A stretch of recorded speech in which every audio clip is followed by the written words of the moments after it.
जो कि 12 किलोमीटर पड़ता है हमारे गांव से, 12-13 किलोमीटर पड़ता है। हमारे आसपास में कोई ट्रैक नहीं है। थोड़ा पगडंडियों पे जो कच्ची सड़क होती है, पटड़ी है, उसमें और जो हमारी यमुना नदी है उसमें प्रैक्टिस करते हैं। यमुना नदी की सूखी हुई है, रेत है, टाइम लेना हो गया, पेस मेंटेन करना हो गया, तो हम मधुबन आते थे जो कि हमसे 14-15 किलोमीटर पड़ता है। तो हमारे वहाँ पे एक सोनी फौजी हैं, उनका नाम सोनी फौजी है, वो सबसे पहले लगे हुए थे और एक और उनसे पहले लगा हुआ था भाई। तो दौड़ लगाने का रुझान तभी हुआ था कि आर्मी का जज्बा था, जोश था, जुनून था बचपन में। तो उसको देखते देखते प्रैक्टिस करते करते फिर भर्ती मारी शुरू कर दी। 18 साल के हो गए, क्योंकि काफ़ी भर्तियाँ देखी, तो लिस्ट में नाम नहीं आया कई बार। तो वो ट्रायल लेके सर बोले तू अच्छा दौड़ता है, अपना मेहनत करो, और कुरुक्षेत्र में क्रॉस कंट्री होनी है 2013 में। मैंने 2016 में लगातार 4 साल में क्रॉस कंट्री चैंपियन रहा। तो उन्होंने बताया भाई तुम माउंट ट्रेनिंग की फील्ड में, पछेंद्री पाल हैं जो हमारी, उनके बारे में पढ़ा मैंने, उनकी जीवनी, कि मुझे भी एक बार माउंट एवरेस्ट को फतेह करना है। एक ड्रीम था, सपना था। पैसा इकट्ठा किया कहीं से, एक दो भाई ने मेरी हेल्प करी, मदद करी। उसके बाद सर मैंने फ्रेंडशिप पीक सबमिट की, जो कि 5228 मीटर की उसकी हाइट है। 26 जनवरी को साउथ अफ्रीका में जो किलिमंजारो है वहाँ गया और उसको सफलतापूर्वक सबमिट किया मैंने, उसको फतेह किया। माउंट सिग्नेस अलग ही होते हैं, किसी को हेडेक होता है सर, किसी को पेट दर्द होता है, लूज मोशन लग जाते हैं, हाइट गेन करते हुए उनको चक्कर आने लगते हैं, सर दर्द होता है, समस्याएं तो काफ़ी आती हैं। लेकिन जो माउंटेनियरिंग की फील्ड में होता है सर, उसका हौसला पूरा बुलंद होता है सर, वो कभी मार नहीं खाता। वो उसमें उसके सामने कितनी भी अड़चनें आ जाए तो वो हार नहीं मानता।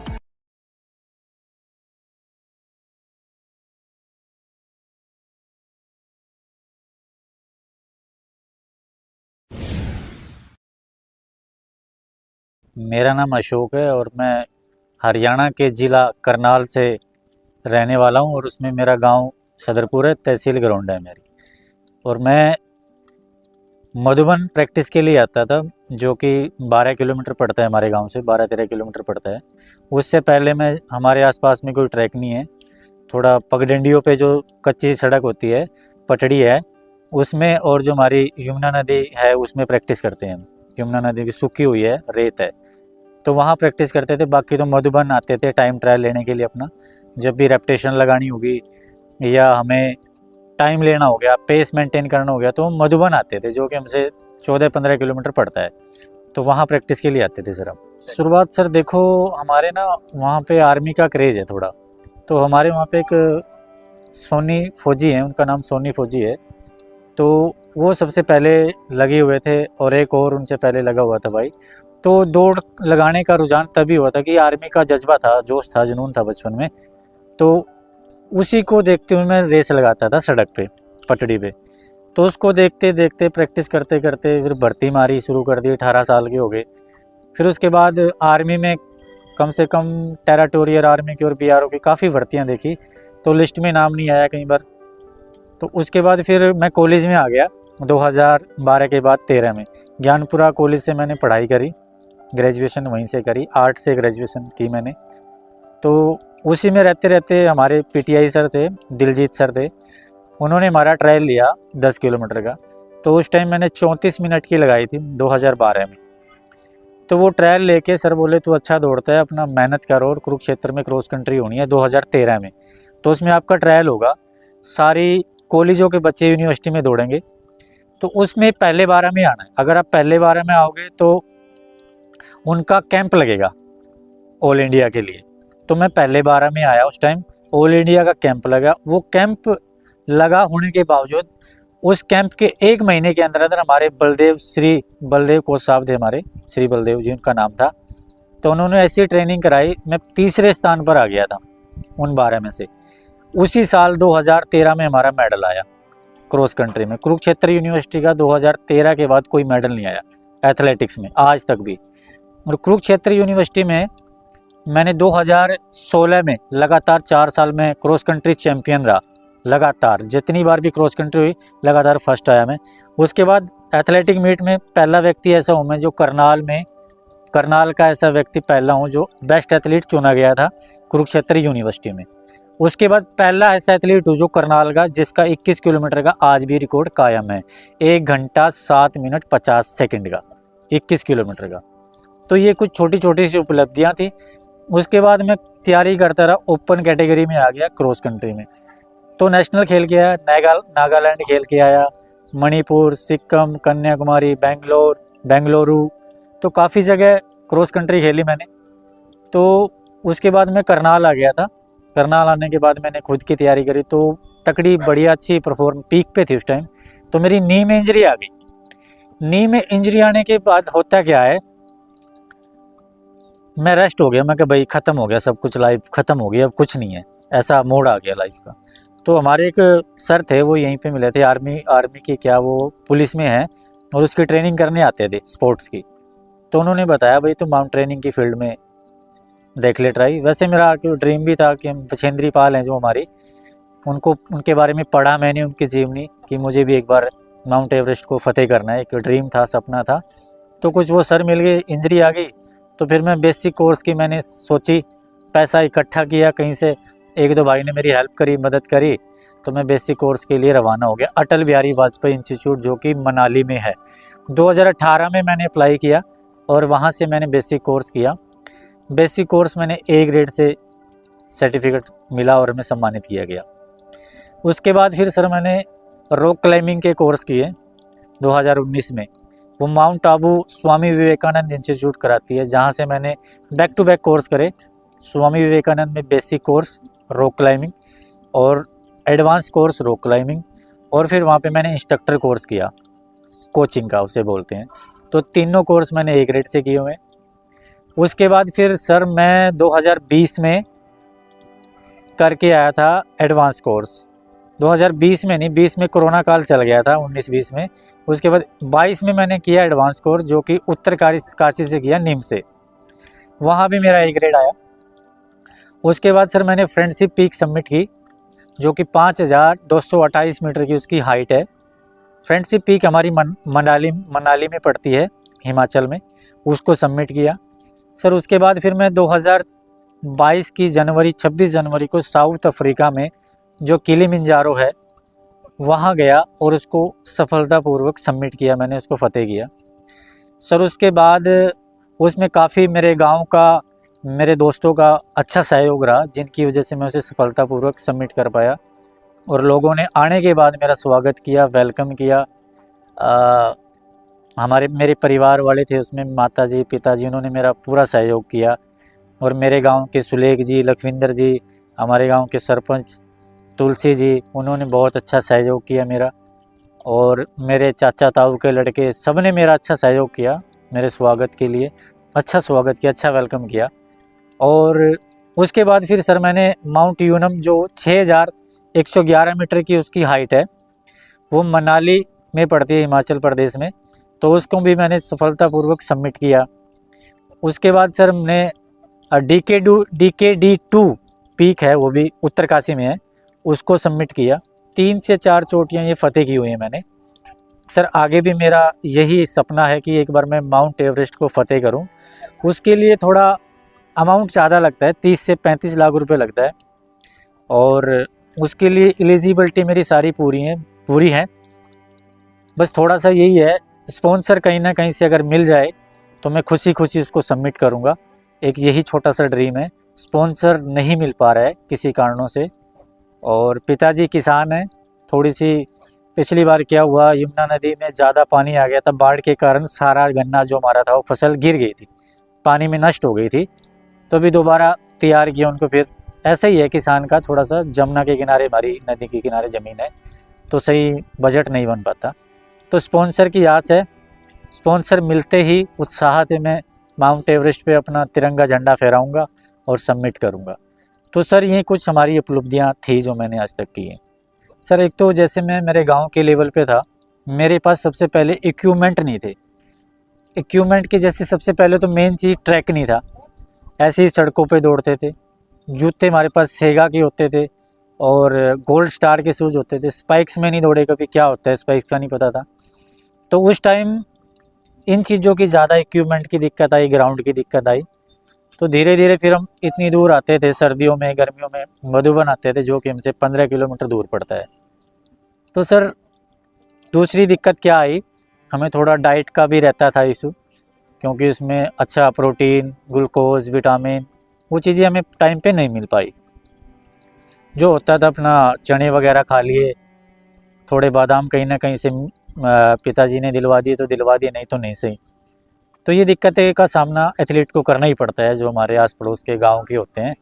तो इन चीज़ों का सामना करना ही पड़ता है। मेन चीज़ तो क्या है, हमारे वहाँ पे आज तक भी ट्रैक नहीं है। 5 से 6 गांव हैं, ट्रैक नहीं है। लालूपुरा गांव में छोटा सा ट्रैक बना हुआ है, वो खुद की जो ज़मीन पड़ी थी उसमें बनाया हुआ है। बाकी वैसे कोई ट्रैक सरकार की तरफ से आज तक हमारे आसपास में कोई भी ट्रैक नहीं है। वो जो ज़्यादातर मेरी जो मदद की है मेरे पिताजी ने की है। मेरे पिताजी ने ही मेरे को कभी शूज़ दिलवा दिए, कभी डाइट दिलवा दी, कहीं ना कहीं से भी उन्होंने पैसा कहीं से भी अरेंज करके मेरी मदद करी है। तो पिताजी ने करी है। और जो लखविंदर जी थे उन्होंने करी है, हमारे गांव के हैं, अच्छे एजुकेटेड व्यक्ति हैं, पर्सन है, बहुत अच्छा उनका समाज में नाम है, रुतबा है, तो उन्होंने भी मेरी हेल्प करी है। एक कोच का होना बहुत ज़रूरी है। कोच आपको अच्छी चीज़ें बताएगा, बुराई से बचाएगा कि भाई आपको ये नहीं करना है, ये खाना है, ये इस टाइम लेना है, ये इस टाइम पीना है। और वो मतलब इंटरनेट यूट्यूब पे क्या है, काफ़ी लोग व्यूज़ के चक्कर में फेक वीडियो बनाते हैं, फेक डालते हैं। जैसे हमारा इंदौर में एक है, उन्होंने एकेडमी की हुई है, इसका नाम तो नहीं पता मुझे। तो वो बहुत ऐसे बच्चों को मिसगाइड कर रहे हैं। किसी की वीडियो डाल दी, उसको बर्फ़ के ड्राम में डाल दिया, डुबो दिया, उनको मतलब कुछ भी एक्टिविटी करा दी और व्यूज़ के चक्कर में उनको डाल रहे हैं वीडियो को। तो वो गलत है। एक एथलीट को एक एथलीट के लिए कोच का होना बहुत ज़रूरी है। और कोच क्यों होना ज़रूरी है? वो इसलिए होना ज़रूरी है क्योंकि कोच आपको बताएगा डिसिप्लिन क्या चीज़ होती है, डाइट के बारे में आपको बताएगा, और वो आपको बताएगा कि किस टाइम क्या खाना है और किस टाइम क्या सेशन आपको लगाना है। जैसे आपका ऑफ सीज़न होता है, वो कितने दिन का होता है, जैसे 3 महीने का हो गया, 45 दिन का हो गया। हाई एल्टीट्यूड ट्रेनिंग करनी है आपने, जैसे हाई एल्टीट्यूड होता है हमारा सिलारू में हो गया, है ना, 2200 मीटर हो गया। हिमाचल चले जाओ, आप बेंगलोर चले जाओ, आप इधर सिक्किम चले जाओ, ये हमारे हाई एल्टीट्यूड सेंटर होते हैं। तो कोच बताएगा कि आपको वहाँ पे जाके पहले आपको एक्लेमेटाइजेशन करना है बॉडी को, उसके बाद आपको फिर वहाँ पे ट्रेनिंग सेशन लगाना है, वो भी फास्ट नहीं दौड़ना है। वो सारी चीज़ें आपको कोच बताएगा। तो कोच एक आपका गाइड का काम करता है और प्रॉपर तरीके से आपको ट्रेनिंग कराएगा। आपके पूरा 1 साल का प्लान तैयार करेगा या 6 महीने का प्लान तैयार करेगा, ये हमारा कंपटीशन कब आ रहा है उसके आधार पे वो आपका पूरा शेड्यूल बनाएगा, प्लान तैयार करेगा, क्या डाइट लेनी है, क्या आपको करना है और कौन सा शूज़ आपको लगाना है और कैसे आपको रेपिटेशन लगानी है, कैसी डाइट लेनी है, वो सब बताएगा आपको। मेरी लाइफ में जब मैं कुरुक्षेत्र यूनिवर्सिटी में गया तो उस टाइम हमारे बलदेव कोच साहब जी हैं, सरदार हैं वो, और वो उन्हीं मुझे ट्रेनिंग दी है। उन्हीं की वजह से आज मेरा मेडल आया, उन्हीं की वजह से मैं कोर्स भी कर पा रहा हूँ। बहुत अच्छे से उन्होंने हमें गाइड किया, समय समय पर अच्छी डाइट बताई और अच्छी हमें ट्रेनिंग कराई। क्रॉस कंट्री का मैं प्लेयर रहा हूँ, मैराथन भी की है मैंने, क्रॉस कंट्री भी की है। सब उनके नेतृत्व में रहते हुए मैंने सीखा, किया, और आज भी जो उन्होंने हमें सिखाया वो हमें काम आता है। सर कम से कम मैं 95 से 100 के करीब मैराथन खेल चुका हूँ और कम से कम 25 से 30 मैराथन में मेरा गोल्ड मेडल है, काफ़ी इनाम भी जीते हैं। और साथ के साथ सर मैं जो अपना स्पोर्ट्स क्लाइंबिंग, अभी काफ़ी बच्चों को हमारे यहाँ स्पोर्ट्स क्लाइंबिंग के बारे में नहीं पता है। स्पोर्ट्स क्लाइंबिंग होता क्या है, वो अभी 2020 के ओलंपिक में ऐड हुआ है। हमारे करनाल में वो वॉल तैयार करी गई है, इंटरनेशनल वॉल तैयार करी गई है, जिसमें क्या होता है, लीड क्लाइंबिंग, स्पीड क्लाइंबिंग और बोल्डरिंग। तो इसमें 3 प्रकार की इवेंट होती है। और सर इसमें बिलेयर कोर्स मैंने किया हुआ है, जो कि हमारा दिल्ली में है, इसका हेडक्वार्टर है IMF, Indian mount training foundation. तो वहाँ से मैंने इसका बिलेयर का कोर्स किया हुआ है और इसका रूट शटर का कोर्स किया हुआ है सर मैंने। एक रहता है मेरा जजेस का कोर्स, वो भी मैं जल्दी कंप्लीट कर लूँगा। तो सर इसके लिए भी प्रिपेयर हूँ मैं, बच्चे को किसी को भी ट्रेनिंग दे सकता हूँ अगर कोई करना चाहे तो। सबसे पहले सर मुझे तो पता ही नहीं था कि माउंट ट्रेनिंग होता क्या है, नहीं पता था उसका, कैसे उसकी तैयारी करनी है, कैसे प्रिपरेशन करनी है, कैसे वहाँ तक पहुँचा जाएगा, बड़ी समस्याएं थी। किसी को इतना ज्ञान नहीं था इसके बारे में, हमारे एरिया में कुछ नहीं पता था। तो सर हुआ क्या, उस टाइम मैं बाहर निकला अपने गांव से, कुरुक्षेत्र यूनिवर्सिटी में गया, कुछ भी नहीं पता था। तो वहाँ पे ट्रेनिंग करी, हमारे कोच ने हमें समझाया, बताया कैसे कौन से शूज़ पहनने हैं, कैसे ट्रैक सूट पहनना है, क्या किट डालनी है, क्या डाइट लेनी है, क्या ट्रेनिंग करनी है, क्या ऑफ सीज़न है, क्या स्पीड वर्कआउट होता है, क्या मिड सीज़न होता है, कैसे लॉन्ग डिस्टेंस के लिए ट्रेनिंग करनी होती है, क्या हाई एल्टीट्यूड ट्रेनिंग होती है, वो सब हमें बताया।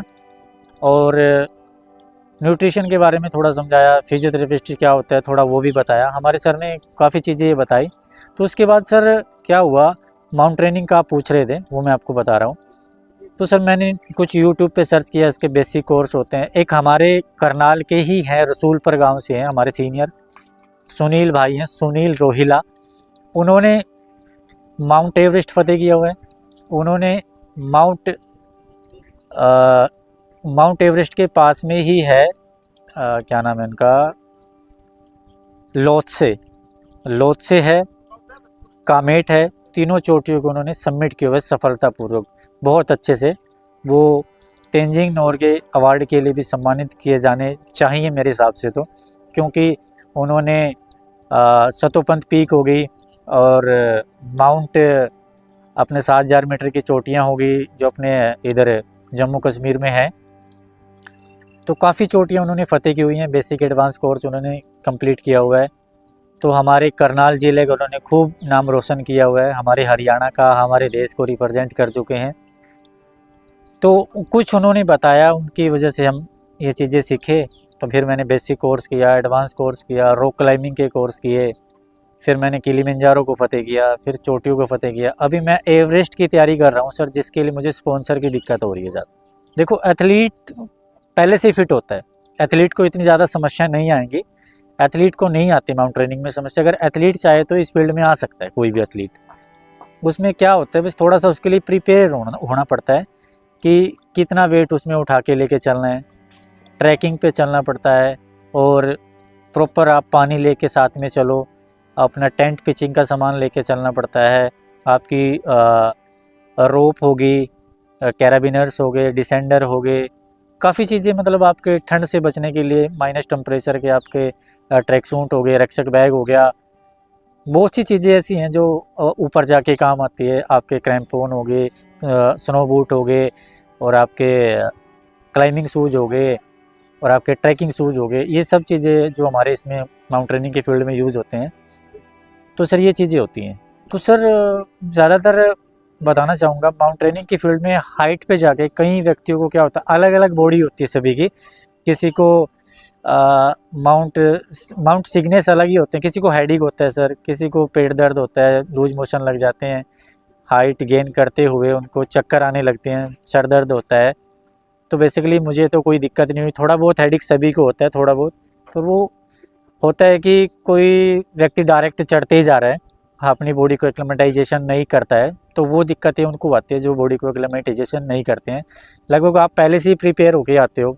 समस्याएं तो काफ़ी आती हैं, लेकिन जो माउंट ट्रेनिंग की फील्ड में होता है सर, उसका हौसला पूरा बुलंद होता है सर। वो कभी मार नहीं खाता, वो उसमें उसके सामने कितनी भी अड़चनें आ जाए तो वो हार नहीं मानता। तो इसीलिए एक माउंट ट्रेनिंग कहलाता है पहाड़ों का राजा, पहाड़ों का खिलाड़ी उसे बोलते हैं, क्योंकि वो एक खतरनाक होता है। जो माउंट ट्रेनिंग की फील्ड में होता है वो खतरों से खेलता है। एक तो हाइट इतनी ज़्यादा होगी, आपको कुछ भी हो सकता है, कहीं पे भी क्रैवास आ सकते हैं, कुछ नहीं पता है कहाँ पे गड्ढा आ गया, कहाँ से स्नोफॉल हो गया, कि आपका लगाओ एवलॉन्च का किसी टाइम भी हो गया। मौसम के ऊपर निर्धारित है, मौसम कभी भी ख़राब हो सकता है।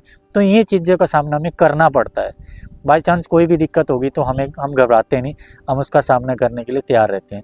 सबसे बड़ा क्या रहता है, हमारे जो पहाड़ों में हमारे शिव शंकर भगवान जी ने तपस्या करी, उनकी पूजा करके तभी हम शुरुआत करते हैं। ऐसे हमें किसी भी पहाड़ पे ऐसे नहीं चढ़ना चाहिए, क्योंकि पहाड़ एक प्राकृतिक है, नेचुरल है, और हमारे शिव शंकर, हमारे देवी देवताएं सभी ने पहाड़ों पे रहे हैं। वहीं पे हमारे बड़े बड़े ऋषि मुनियों ने तपस्या करी है, तो वो हमारे लिए देवता हुए। तो हम उनकी पूजा पाठ करके तभी उन पे हम चढ़ना शुरू करते हैं, चढ़ाई करते हैं। सर फ्यूचर प्लानिंग मेरी ये है, जो हमारे इंडिया की नहीं, वर्ल्ड की जो 7 समिट हैं, पीक हैं, जो पर्वत हैं, उनको सबमिट करने का मेरा एक लक्ष्य है। वो शुरू से ही रखा हुआ है मैंने। उनमें से किलिमंजारो एक चोटी मैंने फतेह की हुई है, 6 और रह गई है सर, जिनमें से माउंट एवरेस्ट भी है, लोत्से भी है। तो उन चोटियों को मैंने फतेह करना है सर। और एक अपना माउंट एवरेस्ट को मेरा बचपन से ही ड्रीम है। तो ये मेरा सर मोटिव है, थोड़ा सा सपना है। उनको मैसेज सर मेरा तो यही रहेगा, आजकल हमारा यूथ नशे की तरफ ज़्यादा जा रहा है, गंदी चीज़ों की तरफ ज़्यादा भटक रहा है। फ़ोन से थोड़ी दूरी बनाएं और नशों से बचें और अपने आप को फिट रखें, हेल्दी रखें। आप फिट रहोगे, हेल्दी रहोगे, तभी हमारा भारत आगे बढ़ेगा। अभी देखो हमारे भारत का क्या रहा, ओलंपिक में 7 ही मेडल आ पाए हैं। तो ये कुछ लक्ष्य नहीं है हमारा। हमारा लक्ष्य है भारत के कम से कम 70 मेडल आए कम से कम। तो मैं यही कहना चाहूँगा, फिट रहें, निरोगी रहें, स्वस्थ रहें और नशों से बचें और आपको अपने आप को हेल्दी रखें, स्वस्थ रखें। यही मेरा मोटिव है सर। और अपने आप को हमारे देश के लिए कुछ करके दिखाओ। खिलाड़ियों को ये होना चाहिए कि मैं माउंट एवरेस्ट फतेह करूं, मैं किसी भी इवेंट में जाऊं, बॉक्सिंग में, कुश्ती में, कबड्डी में, आर्चरी में, शूटिंग में, आप कुछ भी इवेंट कर सकते हैं। खुद के लिए कम से कम वॉकिंग करें, जॉगिंग करें, स्वस्थ रहें। मेरा यही मोटिव है और नशों से बचें। सर मेरा नाम अशोक है, अशोक स्नोप श्री इंदर सिंह, गाँव सदरपुर, जिला करनाल, और मेरा स्टेट हरियाणा है सर। और मैं भारत का वासी हूँ। जय हिंद, जय भारत।